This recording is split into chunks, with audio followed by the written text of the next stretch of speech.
আমরা বাগানে অনেক ধরনের গাছপালা করি, ফুল ফল শাক সবজি। আমরা যদি একটু গাছপালার গুরুত্ব এবং উপকারিতা বুঝে প্ল্যান করে যদি আমরা গাছ লাগাতে পারি, তাহলে অনায়াসেই কিন্তু কম জায়গার মধ্যে গুছিয়ে বিশেষ বিশেষ গাছ করতে পারবো। আমি আজ সেরকম একটা শাকের কথা বলবো, যেটা আমরা খুব সহজেই আমাদের ছাদ বাগানে করতে পারি, যার গুণাগুণ বলেও শেষ করা যাবে না। নমস্কার, আমি সোনালি, গ্রিন থাম চ্যানেলে আপনাদের সকলকে স্বাগত। সুগন্ধি স্বাদবর্ধক ঔষধি আর নানান গুণের আধার হলো পুদিনা পাতা। এই পুদিনা পাতার গাছ, পুদিনা পাতা বলতে এটা এক ধরনের শাকই বলা যায়। এই গাছ কিন্তু আমরা বাড়িতে খুব সহজেই করতে পারি। আমি একটা গাছ নিয়ে এসেছি, সেই গাছটাকে দেখাবো।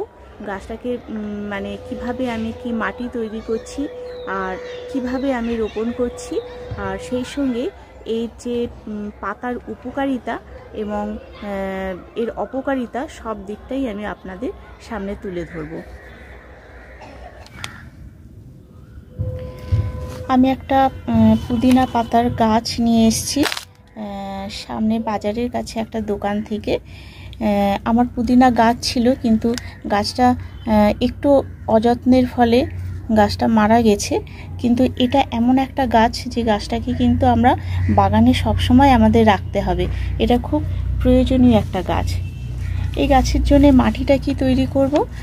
খুব সাধারণ মাটি, যে কোনো মাটি, মানে শুধু যে বেলে দোআঁশ লাগে তা নয়, এঁটেল মাটিতেও এটা হয়। এঁটেল মাটি হলে একটুখানি বালি মিশিয়ে নিতে হবে। আমরা সব মাটিতেই মোটামুটি একটু ড্রেনেজ সিস্টেমটাকে ঠিক করার জন্য বালি মিশিয়ে নিই। তো বালির সাথে ভার্মি কম্পোস্ট, যদি 60% মাটি হয় তাহলে 30% হচ্ছে ভার্মি কম্পোস্ট বা গোবর সার দিতে হবে, আর 10% বালি।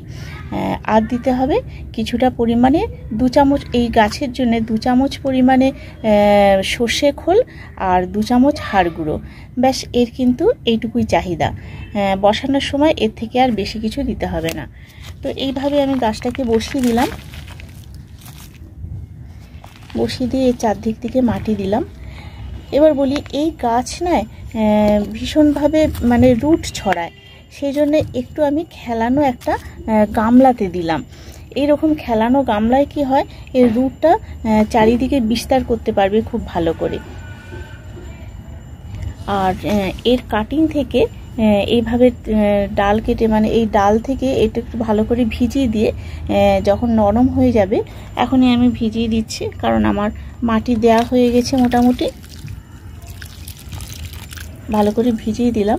এবার ভেজানোর পরে এতে আরেকটু মাটি লাগবে, সেটা এই মুহূর্তে নেই আমার কাছে।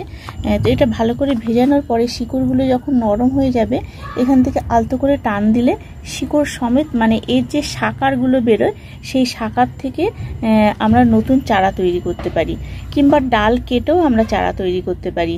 বালি আর কোকোপিটের মিশ্রণ করে তার মধ্যে দিয়ে ডাল কাটিং বসিয়ে দিলে খুব সহজেই কিন্তু চারা তৈরি হয়।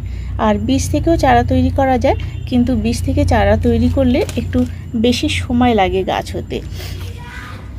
সেই জন্য এইভাবে শাখার থেকে বা ডাল কাটিং থেকে চারাটা তৈরি করে নেওয়া খুব ভালো। এবার বলি, পুদিনা পাতার গাছ আমরা কেন বাগানে রাখব? পুদিনা পাতায় পাওয়া যায় পলিফেনল, যা মানে এরকে ঔষধি গুণ সম্পন্ন করে তোলে।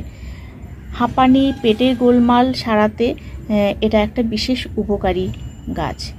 অপরদিকে এর যে ক্যালোরি, প্রোটিন, চর্বি যেটা আছে, সব কিছুর মাত্রাটাই খুব কম।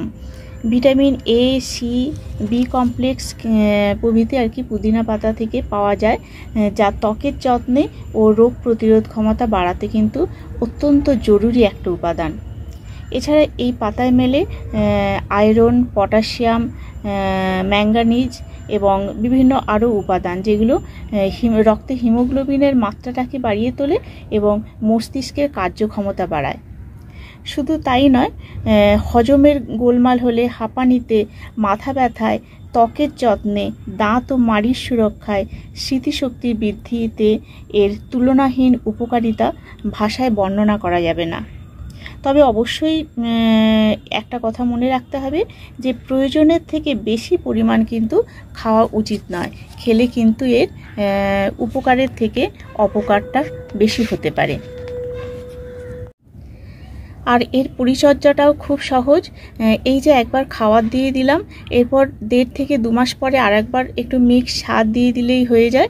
মিক্স সার বলতে নাইট্রোজেন জাতীয় খাবারটা একটু বেশি পছন্দ করে, যে কোনো কম্পোস্ট সার দিতে হবে।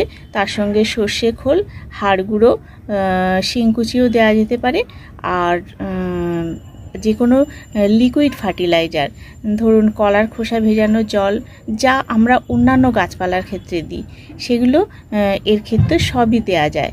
আর পোকামাকড় এতে খুব একটা হয় না। তবে একটা জিনিস বলবো যে এই গাছ কিন্তু সেমি শেডের গাছ। এই গাছ কিন্তু প্রখর রৌদ্রে হয় না। আমার বিকেলে রোদটা এই গাছে পেয়ে গেছে, সেই জন্য দেখতে পাচ্ছেন গাছটা একটু ঝিমিয়ে গেছে। এটাকে সবথেকে ভালো হয় ব্যালকনিতে রাখতে পারলে, তাহলে একটু হালকা আলো বাতাস আসবে, তাতেই কিন্তু এই গাছ বৃদ্ধি পাবে। যাদের ছাদ নেই বা সামনে কোনো উঠোনের জায়গা নেই, শুধু ব্যালকনি আছে, তারা কিন্তু সহজেই এই গাছ করতে পারেন। এই পাতা দিয়ে চা খেলে বেশ সুগন্ধিযুক্ত চা হয়।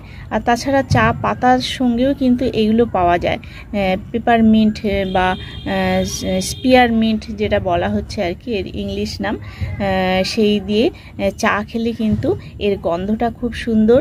এর গন্ধে আমাদের যাদের একটু মাথার ভার ভার হয়ে থাকে, সেই মাথা যন্ত্রণা থেকে মুক্তি পাওয়া যায়। এই পুদিনা পাতার থেকে শরবত তৈরি করে খেলে সেটা খুব উপকারী। এই যে গরম আসছে, গরমের সময় যদি পুদিনা পাতা দিয়ে শরবত করা যায়, তাহলে আমাদের শরীরের যে ক্লান্তি ভাব থাকে, সেই ক্লান্তি ভাবটা অনেকাংশেই দূরীভূত হয়। অনেক উপকারিতা এর আছে। এইরকমভাবে আপনারা একটা গাছ অন্তত আপনাদের বাগানে রাখুন। আর গাছের তো বিশেষ যত্ন নেই, কিন্তু একটু ময়েশ্চারটা যাতে থাকে সেটা দেখতে হবে। খটখট শুকনো হয়ে গেলে এই গাছের পাতা এরকম ঝিমিয়ে যাবে। আর গাছের পাতা বড় করার জন্য তো একটু এর যত্ন দরকার। যেটুকু আমি খাবারের কথা বললাম সেটুকু দিলেই হবে। আর যেহেতু এর পাতা খায়, সেহেতু নিম অয়েল ছাড়া আর কিছু কিন্তু এর মধ্যে স্প্রে না করাই ভালো, কারণ এটাকে আমরা ইনটেক করছি। তাহলে এই হলো পুদিনা পাতার আসল রহস্য। এটাকে আমরা যেমন তুলসী পাতা বা কালমেঘ বা ধরুন লেমন গ্রাস, এই গাছগুলোকেও আমরা আমাদের বাগানে রাখতে পারি। এতে কিন্তু আমাদের উপকারিতা অনেক গুণ বেশি। সেই জন্য আপনারা প্রত্যেকে একটা এরকম করে বাগান করুন, যার মধ্যে এই ধরনের গাছ, ঔষধি গুণসম্পন্ন গাছ কয়েকটা থাকে। তাহলে যে আমাদের কি হবে, আমরা অন্তত বুঝতে পারবো যে আমাদের বাগান করাটা শুধু ফুল ফলের জন্য নয়, আমাদের স্বাস্থ্যের কথা ভেবেও কিন্তু আমাদের এই ধরনের গাছ কয়েকটা রাখতে হবে। তাহলে বন্ধু, আজকে এই পর্যন্তই। ভালো থাকবেন, সবুজে থাকবেন। নমস্কার।